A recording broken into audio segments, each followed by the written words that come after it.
Eh, j'ai vu, il y en a, ils sont pas assez abonnés à la chaîne GT Luttard là.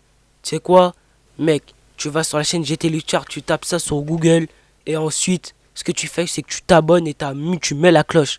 Vas-y, ciao.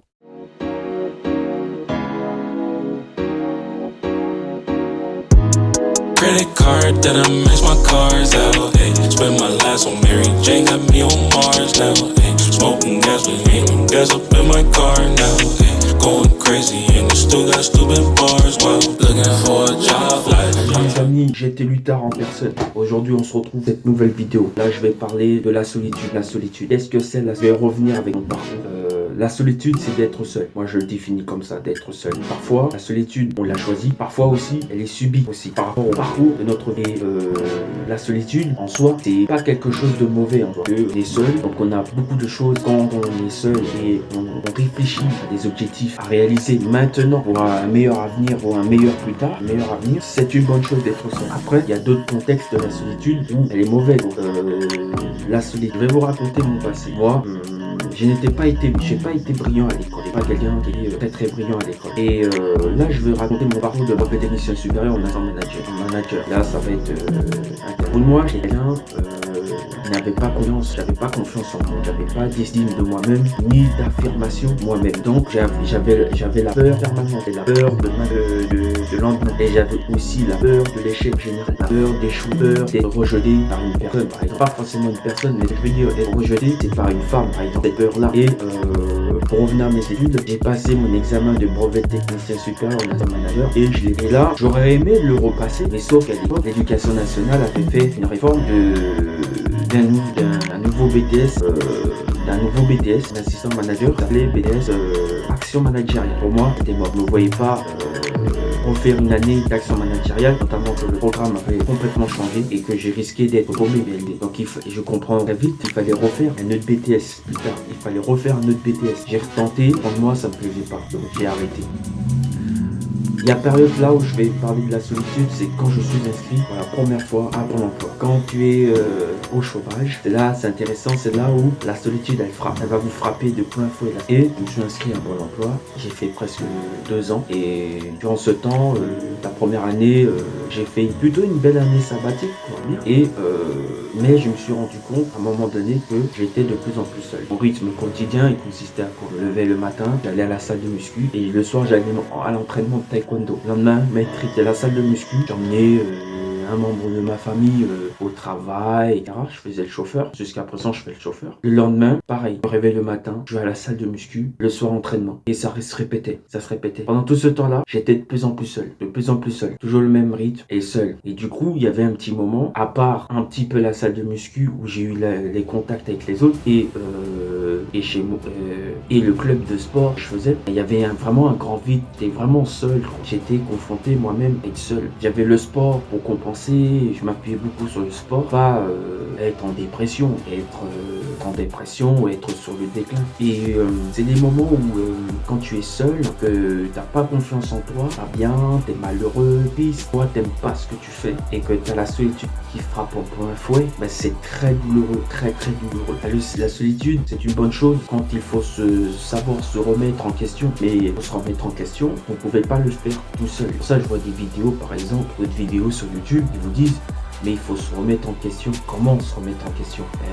Ils sont marrants, remettre en question. Oui, d'accord, mais comment? Moi, je consiste de savoir se remettre en question, c'est de regarder, de consulter un spécialiste qui s'y connaît ou acheter des livres. Par exemple, j'ai acheté des livres comme celui-ci, Les 6 clés de la confiance en soi, qui m'a été recommandé par une amie, un livre que j'ai pas encore fini, mais c'est des livres qui aident beaucoup. Donc, je lisais pas mal de livres qui me permettaient de profiter et de me faire comprendre que la solitude c'est pas quelque chose de si mauvais en fait. Enfin, bref, la solitude, elle frappe partout. Lorsque vous êtes concentré à un objectif et que vous ne l'avez pas réussi, là vous êtes plus. Parfois, lorsque vous vous éloignez, vous éloignez d'un membre de votre famille, clash. Vous êtes seul. Fois pour les personnes qui sont en couple, une séparation difficile, clash. Là tu te retrouves tout seul. Souvent, ça va être aussi des familles. Par exemple, tu vivais en couple avec ta femme ou t'as des enfants et le matin, tu voyais tes enfants, tu les serrais dans tes bras avant qu'ils partent à l'école. Mais quand tu te sépares de ta femme, tu te sépares de tes enfants, tu te réveilles le matin chez toi, je lâche, je suis tout seul, je vais tout seul,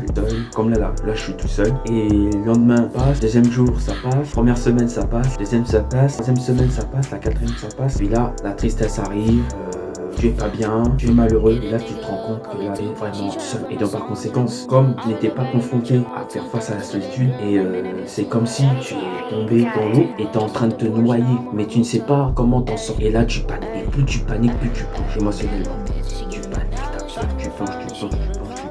Et là, la dépression arrive, les malheureux, tu te rappelles les images du passé, tu te rappelles des images du passé, comment c'était avec ta femme, tes enfants. Et là, tu te rends compte, tu n'arrives pas à supporter cette solitude parce que tu as toujours été entouré, mais tu n'étais pas confronté face à cette solitude. Dans ces moments-là, il y a toujours des solutions. Recourir à un spécialiste, un thérapeute, un psychologue, un thérapeute de confiance en soi ou des personnes comme ça, ou des livres de développement personnel qui peut aider. Dans les livres de développement personnel, tout n'est pas bon à prendre, mais ça peut quand même aider.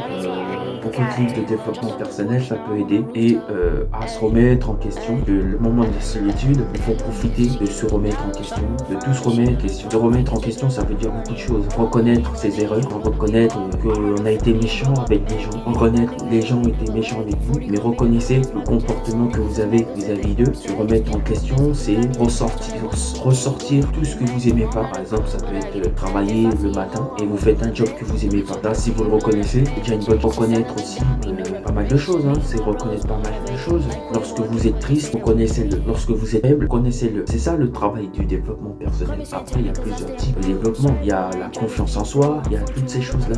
Moi, pour vous expliquer un peu mon parcours, la solitude m'est frappée de plein fouet lorsque j'ai arrêté mes études. C'est-à-dire que j'ai passé un brevet de technicien supérieur en assistant manager en alternance, un BTS assistant manager pour faire plus court. Et ce BTS là, j'ai échoué. J'ai raté mon examen. Comme j'ai raté mon examen, je me suis inscrit au chômage. La première semaine, ça allait. Deuxième semaine, ça allait. La troisième semaine, ça allait. Au bout d'un mois qui est passé, la solitude m'a frappé de plein fouet. Qu'est-ce qui m'a mis là-dedans aussi, c'est que je me suis rendu compte très vite que j'étais aussi seul. Ce qui me permettait de respirer, comme je l'avais dit, c'était le sport de combat. Et parfois, être en lien social avec des personnes que je rencontrais à la salle de muscu. Il y a aussi ma famille aussi. Mais même là, je suis toujours seul. Je me sentais quand même seul. Le fait aussi de ne pas avoir de petites amies, de petites copines aussi, ça jouait aussi là aussi, ça jouait psychologiquement parce que on a tendance à observer les autres au lieu de soi-même. On regarde les autres, ah ouais, les personnes, ils te voient en sac typique, tu sais, sac ordinateur où tu mets ton ordinateur, petite veste, etc. Ah ouais, lui il part au travail. T'as l'ouvrier qui conduit un camion, t'as celui qui va jeter.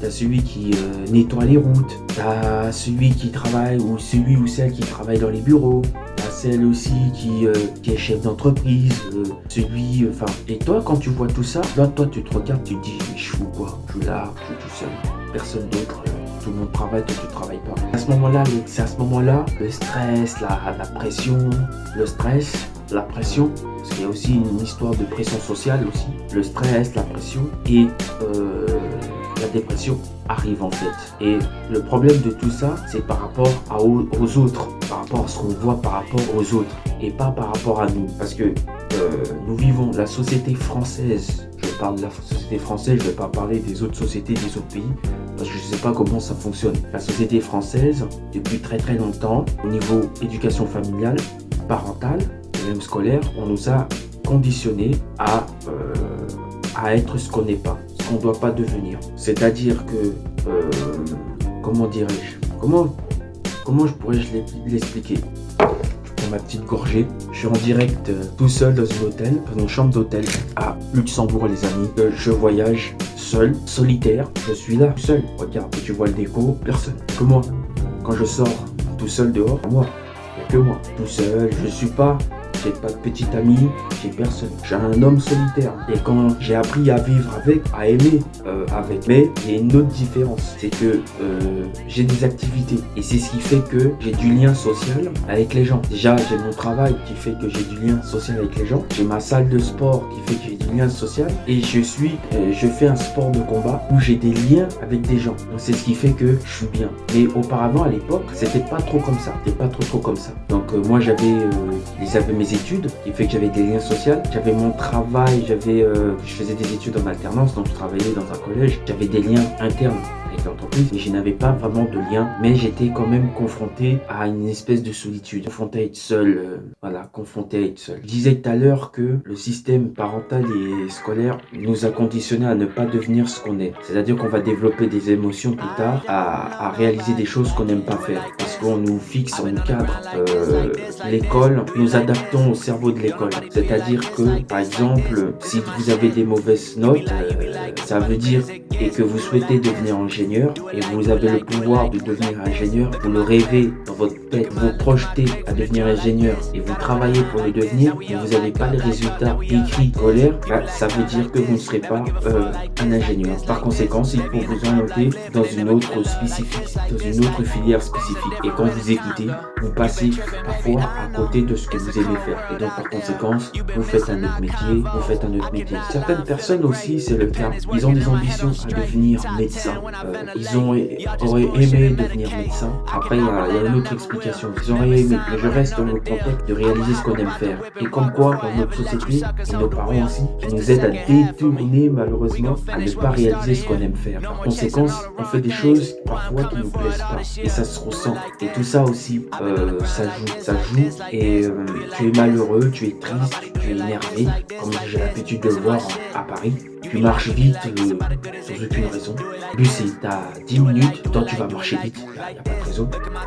Après il y a des raisons, il faut marcher vite parce que quand le bus il part à 1 minute, mais voilà, je vois les comportements, les attitudes des gens, mais moi je me mets dedans. Et donc, voilà. Et quand vous réalisez ce que vous n'aimez pas faire et vous êtes frappé par la solitude, alors là c'est la solitude est une bonne chose. Vous remettre en question, il n'y a pas mieux que la solitude. Parce que pour pouvoir se remettre en question, il faut être seul.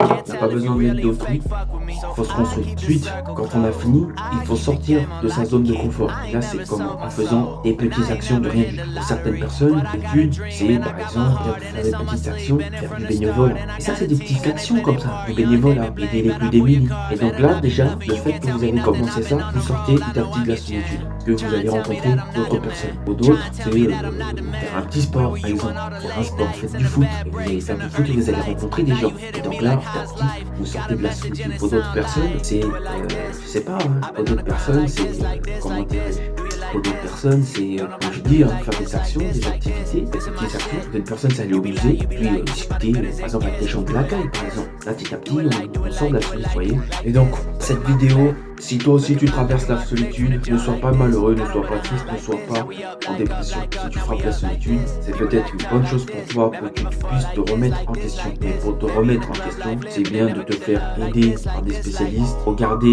acheter des bouquins, des livres de développement personnel, préconiserais, écrits par des spécialistes, psychologues, qui ont vraiment des gens qui ont du vécu, parce qu'il y a des développements personnels, comment devenir milliardaire en 5 minutes. Moi, je suis un peu réticent là-dedans. Donc voilà. Et donc, je voulais faire cette vidéo, discuter de la solitude. Dites-moi ce que vous en pensez. C'est une vidéo qui n'est pas, j'ai pas de texte. Je l'ai fait comme ça à l'arrache, la vidéo. Et puis, dites-moi ce que vous en pensez. Donc, pour juste petite moralité de cette histoire, toi aussi tu es frappé par la solitude parce que tu n'as pas réussi des objectifs qui te fait que tu es tout seul. Ne sois pas triste, ne sois pas malheureux. C'est peut-être une bonne occasion pour toi de reconstruire et de t'améliorer, de reconstruire et faire quelque chose peut-être de nouveau qui peut t'emmener loin. Aujourd'hui, malheureusement, on est dans une société, il y a modèle. On n'a pas de modèle. La classe politique française, c'est zéro, les frères. C'est zéro, on n'a pas de modèle à suivre. C'est chaud quand même, de vivre dans un pays où on n'a pas de modèle, Pas de modèle, Moi, quand je regardais dans l'histoire du XXe siècle, il y avait des modèles à suivre, Quand je regardais les modèles à suivre, c'était Valéry Giscard d'Estaing, c'était Georges Pompidou, c'était... le meilleur, c'était Général de Gaulle, C'était Général de Gaulle, le meilleur. Général de Gaulle, ça, c'était des vrais personnages. des vraies personnalités politiques. Aujourd'hui, il n'y a plus tout ça malheureusement dans notre société. On n'a plus vraiment de modèle à suivre. Moi-même étant français d'origine haïtien, même dans notre époque au XXe siècle, il y avait des modèles à suivre. Par exemple, même si on avait quelqu'un, c'était un prêtre, il s'appelait Jean-Bertrand. Vous allez comprendre, quand Jean-Bertrand Aristide est élu président en 1990 ou fin 90, le peuple acclamait, il était acclamé. Il était un modèle pour le peuple haïtien. C'était un modèle du peuple haïtien. Malgré après ce qu'il va faire, parce que je sais que cet homme a beaucoup déçu. Hein. Il a déçu, mais énormément déçu après. Très déçu, il a déçu, mais il a déçu. C'est là où c'est intéressant, c'est que c'était un modèle. Et voilà ce qu'on n'a plus aujourd'hui. Des modèles à suivre. On est dans une génération, malheureusement, on est confronté à être seul en fait.